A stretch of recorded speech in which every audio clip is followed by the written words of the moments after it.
has to grow out of the mindset that Europe's problems are the world's problems,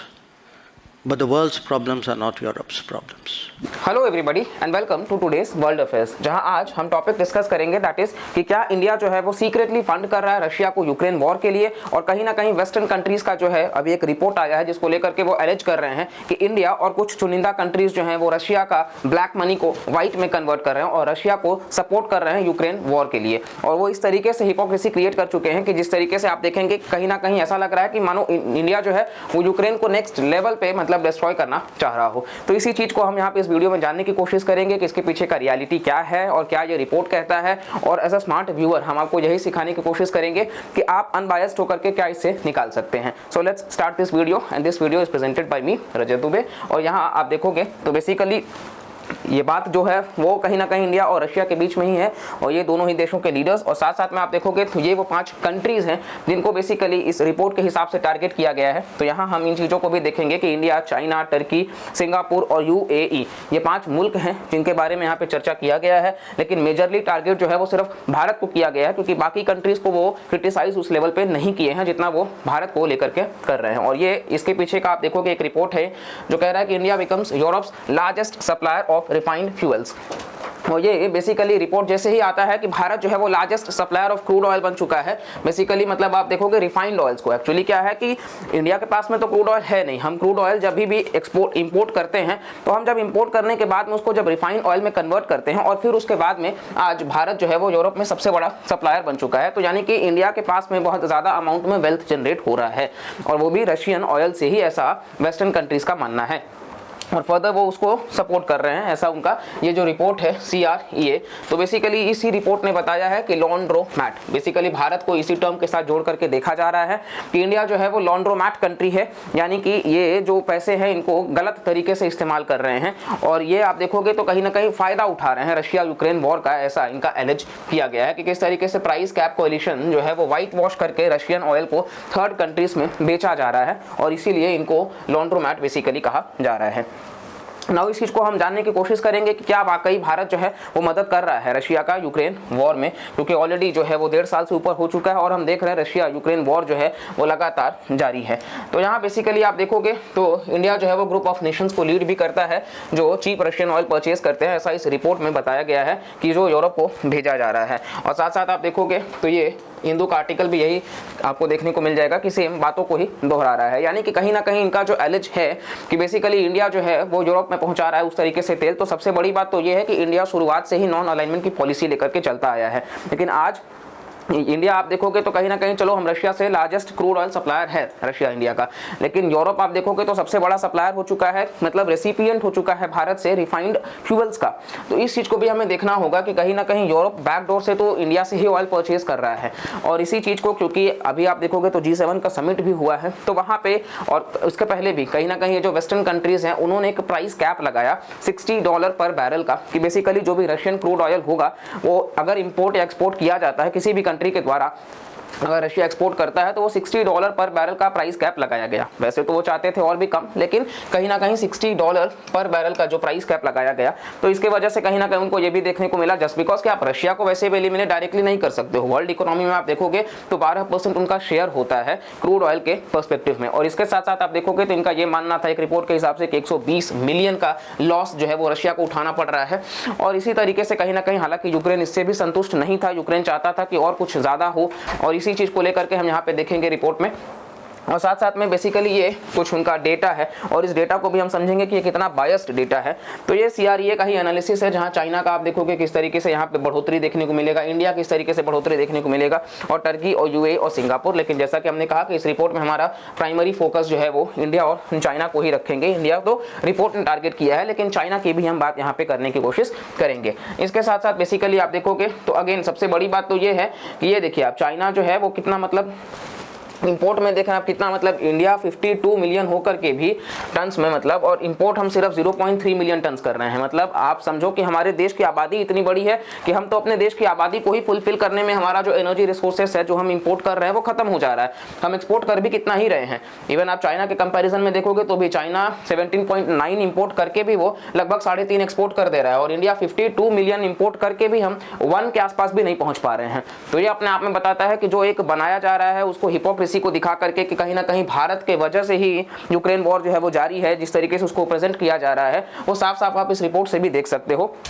इसके साथ साथ basically आप देखोगे तो कहीं ना कहीं ये शेयर दिखा रहे हैं कि कहीं ये जो 2 पोर्ट्स हैं भारत के, सिक्का बेसिकली गुजरात में है और वादीनार ये भी गुजरात में ही है, कि ये जो दोनों पोर्ट्स हैं भारत के ये बहुत बड़ा ट्रेडिंग पोर्ट्स बन चुका है। यहाँ से बहुत ज़्यादा जो है वो क्रूड ऑयल जो है वो मंगाया जा रहा है, फिर फर्दर इसको बेचा जा रहा है। तो ये सारा जो है वो पोर्ट्स की भी बात इन्होंने करी है इस रिपोर्ट में। और इंडिया ने खैर इस CREA रिपोर्ट को मिसलीडिंग कहा है और डिसेप्टिव एफर्ट्स बताया है कि जिससे भारत के इमेज को वो खराब कर सके। और इसके साथ साथ बेसिकली आप देखोगे तो कहीं ना कहीं इंडिया, जैसा कि हमने बताया कि जो क्रूड ऑयल के पर्सपेक्टिव में हम उसको इंपोर्ट ही करते हैं, बाद में आप देखोगे तो एक्सपोर्ट में रिफाइंड प्रोडक्ट्स जो है वो हम टॉप 3 में आते हैं। ठीक है, हम टॉप 3 में रिफाइंड प्रोडक्ट्स को एक्सपोर्ट करने में भी आते हैं, जब उसको हम हमारे यहाँ रिफाइनरी प्रोडक्ट्स जो हम बनाए हैं स्टेट ओन जो है, इवन प्राइवेट सेक्टर के साथ में भी है और अलग अलग तरीके से पब्लिक प्राइवेट वेंचर्स के साथ में भी जो काम कर रहे हैं, तो ये मिल करके काम करते हैं ताकि जो रशियन ऑयल है उसको हम सही तरीके से, मतलब इंपोर्ट जो हम कर रहे हैं उसको हम फर्दर एक्सपोर्ट कर सके और प्रॉफिट जनरेट कर सके। तो ऐसा नहीं है कि ये जो रिपोर्ट बता रहा है कि वॉर के बाद इवन इंडिया बहुत पहले से, इंडिया आप देखोगे तो कहीं ना कहीं 12.9% के आसपास, यानी कि रफली 13% के आसपास हम पेट्रोलियम एक्सपोर्ट्स जो हैं वो एक्सपोर्ट कर रहे हैं। तो कहीं ना कहीं ये बहुत पहले से चला आ रहा है और हम टॉप 3 में एग्जिस्ट करते हैं। तो ऐसा नहीं कि वॉर के बाद हमारा हालात जो है वो बहुत बेहतर हो गया इस चीज़ में। और इसके अलावा आप देखोगे तो बेसिकली टोटल जो रिफाइंड ऑयल एक्सपोर्ट्स है भारत का यूरोप में, इन वैल्यू अगर आप देखोगे तो इन वैल्यू 2022-23 में ये कुछ इस तरीके से ग्राफ बढ़ा है कि 84 से 139 करोड़ में। लेकिन आप इन क्वांटिटी अगर आप देखोगे, वैल्यू में तो चलिए हमने मान लिया, लेकिन आप क्वांटिटी में देखेंगे तो बहुत ज़्यादा बढ़ोतरी नहीं है। सेम आप ministry of trade and commerce का डेटा है, आप देख सकते हैं कि वो मतलब लगभग 1.8% के आसपास का ही सिर्फ ग्रोथ है। तो ऐसा नहीं कि वैल्यू में हम मान सकते हैं जस्ट बिकॉज कि वो करेंसी का जो भी मैनिपुलेशंस है, लेकिन क्वांटिटी तो इस चीज़ को भी आप समझ सकते हो कि कहीं ना कहीं जो उसको दिखाया जा रहा है। बाकी यहाँ पे हम देखेंगे तो कहीं ना कहीं ये कुछ फ्री ऑन बोर्ड और कॉस्ट इंश्योरेंस फ्लाइट, ये दोनों टर्म्स को भी हम समझने की कोशिश करेंगे कि फ्री ऑन बोर्ड क्या होता है कि डिलीवरी होने के बाद में काम खत्म, मतलब डिलीवरी पहुंचा, इसके बाद कोई भी एक्सपेंसेस इसमें इंक्लूड नहीं है, कोई भी इंश्योरेंस वगैरह या किसी भी प्रकार का एक्सपेंस इंक्लूडेड नहीं होता है फ्री ऑन बोर्ड का। लेकिन कॉस्ट इंश्योरेंस फ्लाइट में डिलीवरी तक भी होता है और जितने भी एक्सपेंसेस होते हैं इंक्लूडिंग इंश्योरेंस वगैरह। तो कहीं ना कहीं वेस्टर्न मीडिया ने कहा है कि इंडिया जो है वो फ्री ऑन बोर्ड के तहत जो है वो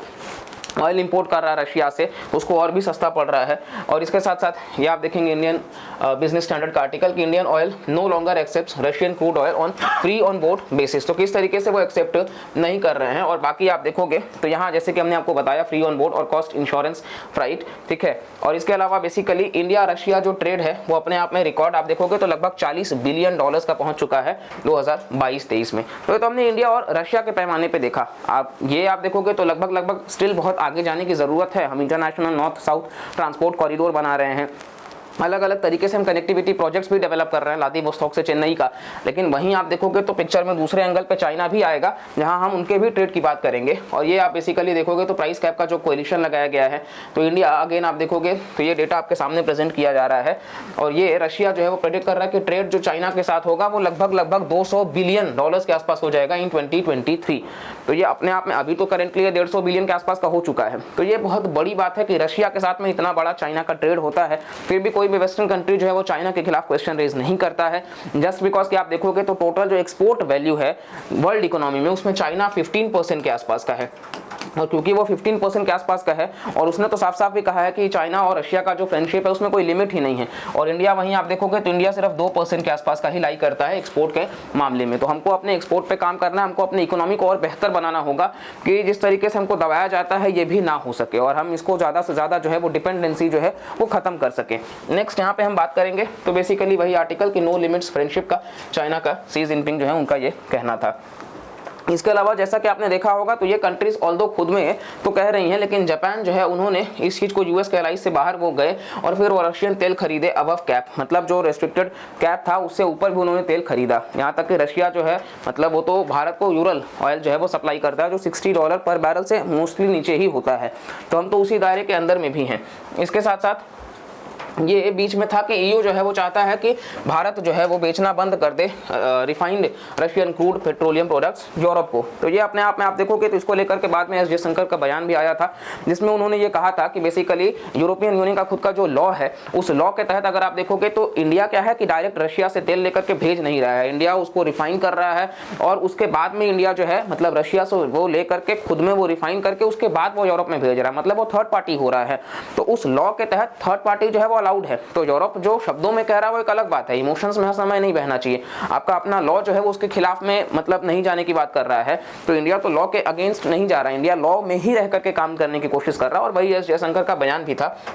इसके साथ साथ बेसिकली आप देखोगे तो रशियन ऑयल जो रिफाइन करके भारत से एंटर हो रहा है जर्मनी में, तो जर्मनी के एम्बेसडर जो है बेसिकली एनवॉय एकरमैन, उन्होंने कहा कि इससे उनको कोई तकलीफ ही नहीं है। और ये आप देखोगे तो ये भी करंट का ही आर्टिकल है। तो कहीं ना कहीं मतलब अभी जो है वो चल रहा है कि जिस तरीके से European all of a sudden आप सीधा रशिया को टाटा बाय बाय नहीं कर सकते हो इंपोर्ट के मामले में, तो इसी वजह से कहीं ना कहीं यूरोपियन यूनियन को भी पता है कि वो कहीं ना कहीं मतलब एक लिमिट तक ही प्रेशर बना सकते हैं। और रही बात इंडिया के ऊपर जो ऐसे रिपोर्ट्स जो बनाते हैं, तो इस पूरे एनालिसिस से हम ये समझने की कोशिश किए हैं कि रशिया को जिस मतलब हेल्प करना वो हमारा हमेशा से नॉन अलाइनमेंट का पॉलिसी रहा है,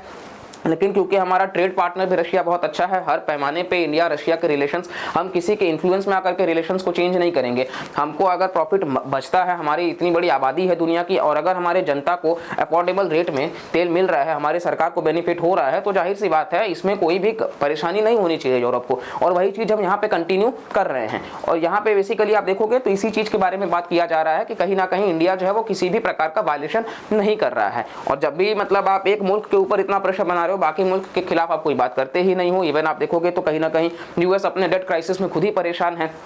और यूरोपियन यूनियन की भी अगर हम बात कर ले तो वो इनडायरेक्टली रशियन ऑयल को भी ले रहे हैं, और आप यूक्रेन वॉर को सपोर्ट तो कर रहे हो, लेकिन कहीं ना कहीं आप देखोगे तो बैकएंड में ये आपका जो पॉलिसी है ये भी बहुत बेहतर तरीके से नहीं चल रहा है। तो खैर ये इस पूरे वीडियो का एनालिसिस था जो मोस्टली हम समझाने की कोशिश की है कि ये जो भी एलिगेशंस लगाया जा रहा है इंडिया के ऊपर वो कतई सही नहीं है, क्योंकि अलग अलग तरीके से आप देखोगे तो ये एलिगेशंस कंटिन्यूड रहेंगे कुछ समय से। लेकिन सबको पता है कि रशिया जो है वो अपने आप में मेजर सप्लायर है और ऑल ऑफ अ सडन उसको कट नहीं किया जा सकता। और रही बात फॉरेन पॉलिसी की, तो जब हमारे ही लोगों को फायदा होगा तो गवर्नमेंट ऑफ इंडिया उसके बिहाफ पे हमेशा फैसले लेते नजर आएगी, और हम इंडियंस को उस पॉलिसी को इतना बेहतर बनाना है कि जो हमने 2% का डेटा देखा है उसको और ज़्यादा लेकर के आगे चलना है। तो इसीलिए अपने देश के विकास में हमें ज़्यादा से ज़्यादा योगदान देना है, अपने ह्यूमन कैपिटल पे काम करना है, अपने स्किल्स को एनहांस करना है। और फिर इसी तरीके से अगले लेक्चर्स में भी हम आप तक पहुँच करके आएंगे, जहाँ आपको अलग अलग कॉन्टेंट हम साथ लेकर के आएंगे। बस वीडियो पसंद आए तो लाइक करिएगा, चैनल को सब्सक्राइब करिएगा, और कमेंट करके भी अपना फीडबैक शेयर कर सकते हैं। और ऐसे कॉन्टेंट को पसंद आए तो प्लीज़ मैक्सिमम लोगों तक भी शेयर करिए, ताकि ये जो रीच है हमारा सब तक पहुंच सके। चलिए मिलते हैं अगले लेक्चर में, तब तक के लिए bye bye, take care and जय हिंद।